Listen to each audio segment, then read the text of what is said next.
नज़रीन, मौलाना साहब वापस चले गए हैं। इस वक्त वो FIA के ऑफिस गए हैं, जहां वो अपना बयान रिकॉर्ड करवाएंगे। सुप्रीम कोर्ट ने उनके केस की समाअत करके उनको 2 जुलाई को तलब किया है। यहाँ मौजूद हैं हमारे साथ सीनियर एंकर हामिद मीर साहब। उनसे भी उनके बेटे ने और वकील ने कहा है कि आप उन्हें माफ़ कर दें और माफ़ी ना मांगें, उनसे गलती हो गई है।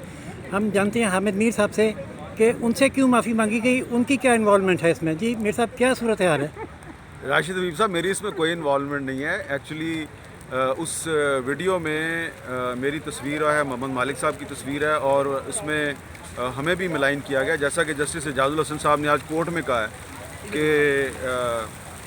हामिद मीर को भी मिलाइन किया गया, और अटॉर्नी जनरल ने भी कहा है कि जी इसमें हामिद मीर को और मोहम्मद मालिक साहब को मिलाइन किया गया है। तो मेरी इसमें सिर्फ इतनी इन्वॉल्वमेंट है कि मेरा इसमें जो है ना वो उन्होंने बेटा मेरा नाम शामिल है इसमें। तो जब मैं कोर्ट से बाहर निकला तो मुझे कुछ लोग थे, मुझे नहीं पता वो कौन थे, तो उन्होंने मुझे अप्रोच किया कि जी हम आपसे बात करना चाह रहे हैं। तो मैं नीचे आ गया, क्योंकि मैं अपने वकील के साथ आज आया था, जहांगीर जदून एडवोकेट के साथ। मैंने आज फैसला किया था कि मैं इसमें पार्टी बनूंगा।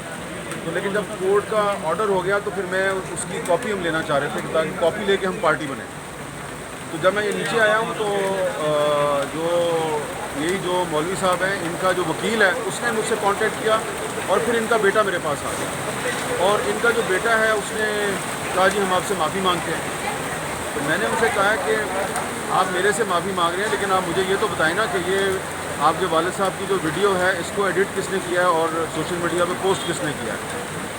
तो वो काफ़ी देर मेरे से बहस करते रहे। उन्होंने उसमें कहा जी कि वो आपके वालिद साहब की जगह पे हैं। मैंने कहा वो बिल्कुल, मैं उनका एहतराम करता हूँ अगर वो उनको अपनी गलती का एहसास हो गया है, लेकिन अब ये फ़ैसला तो मेरा वकील करेगा। अच्छा हामिद मीर साहब, आप कितने सीनियर एनालिस्ट हैं, आपका एनालिसिस क्या है कि इसके पीछे क्या मुरक्कात हैं और कौन लोग हो सकते हैं? इसके पीछे वही लोग हैं जिन्होंने जस्टिस काजी फाइल साहब के खिलाफ रेफरेंस बनवाया और फाइल करवाया और उनकी जासूसी करते रहे। उन्हीं लोगों ने ये मौलवी साहब की वीडियो को रिकॉर्ड किया है, एडिट किया है और सोशल मीडिया पर डाला। और अब मौलवी साहब बिल्कुल खामोश हो गए हैं। उनसे जब मैंने ये पूछा कि आप तो किसका खौफ है, क्यों खामोश है, आपको तो सिर्फ अल्लाह का खौफ होना चाहिए, उस पर वो सिर्फ मुस्कुरा दिए। अब आप क्या समझते हैं कि आप किस स्टेज पे जाके उन्हें माफ़ करेंगे या नहीं करेंगे? चले, वो आपके सामने तो मुस्कुरा रहे थे, लेकिन उनका वकील और उनका बरखुरदार जो है वो हमसे तो माफ़ी मांग रहा था। तो इसलिए अब मैंने उनसे कहा कि मेरा फ़ैसला जो है वो वकील करेगा टेक्निकलिटी से। बहुत शुक्रिया नज़रीन। ये थोड़ा सा हम जाएंगे।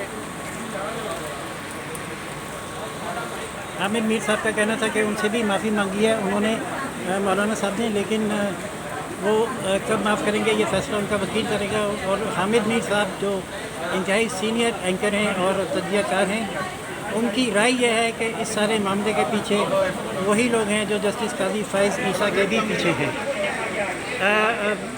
लगता है ऐसा ही है कि मौलाना साहब अदालत से भी माफ़ी ही मांगेंगे, और देखते हैं कि फिर 2 जुलाई को इस केस का क्या अंजाम होता है। तब तक के लिए इजाज़त दीजिए। रोशन पाकिस्तान न्यूज़ से राशिद हबीब को अल्लाह हाफिज़।